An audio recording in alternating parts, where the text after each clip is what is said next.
Breaking news. Trump looks for lifeline in final presidential debate. It's now or never for Donald Trump.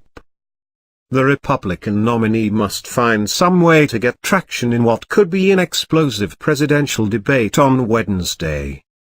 Trump now lags Hillary Clinton in the Real Clear Politics national polling average by about 7 percentage points, a margin that suggests he is in danger of being routed on November 8. Data forecasting site 538 gives him only about a 14% chance of winning the White House. That means Trump will have nothing to lose when he takes to the stage at the University of Nevada, Las Vegas. This may be the single nastiest debate of the cycle, GOP strategist Matt McCowiak predicted. Grant Rear, a political science professor at Syracuse University, said he believed Trump would make some kind of effort to really do something dramatic. We don't know what that is yet. But the reason for that is that his position is not good, and actually is worse than it looks. Rear based that assertion in part on the belief that Trump is being seriously outgunned by the Clinton campaign when it comes to get out the vote efforts, or the ground game.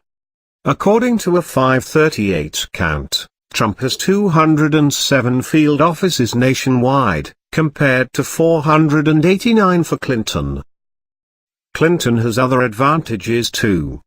She and her allies have roughly twice as much cash on hand as Team Trump. Clinton also continues to outpace Trump when it comes to TV ad spending. According to a Bloomberg analysis, she spent $12.9 million on TV ads in the week beginning October 4, compared to about $6 million for Trump.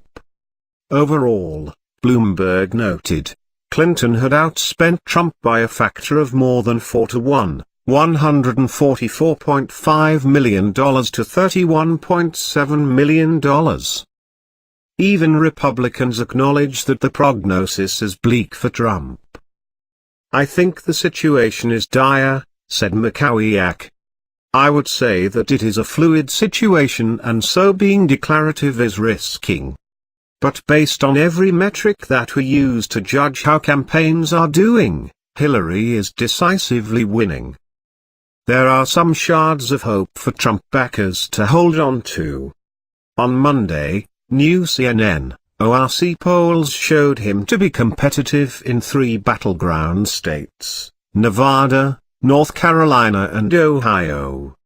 Trump led by 4 points in Ohio, while Clinton had narrower leads in the other 2.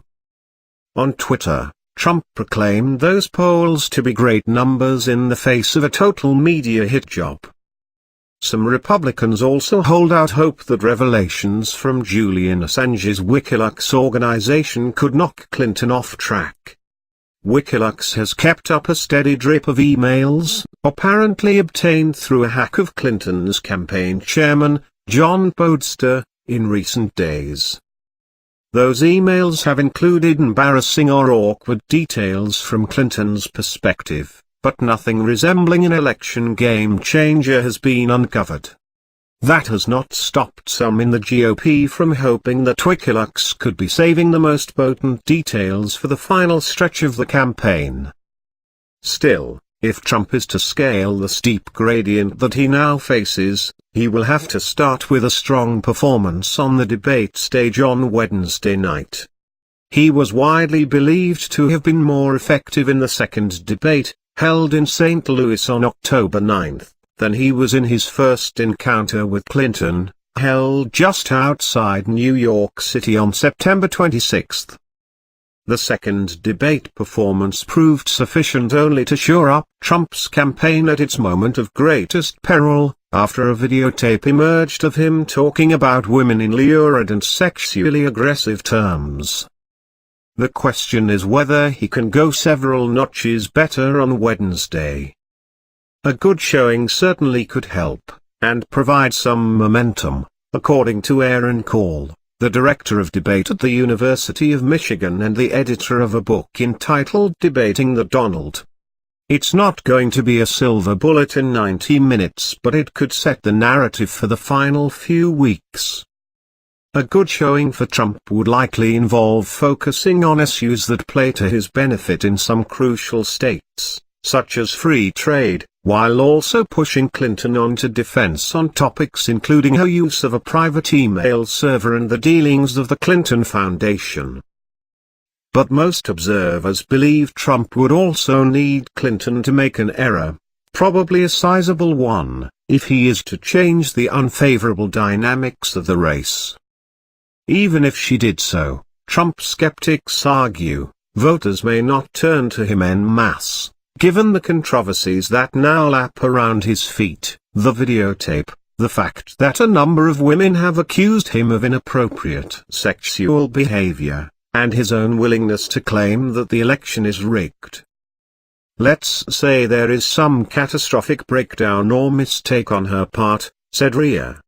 Even if that happened, you have to have presented yourself as a reasonable alternative. And he has really hurt himself in that regard. Still, the debate is likely to attract an audience of 50 million people or more. For both candidates, this could be the last make-or-break moment of the campaign. Subscribe for more.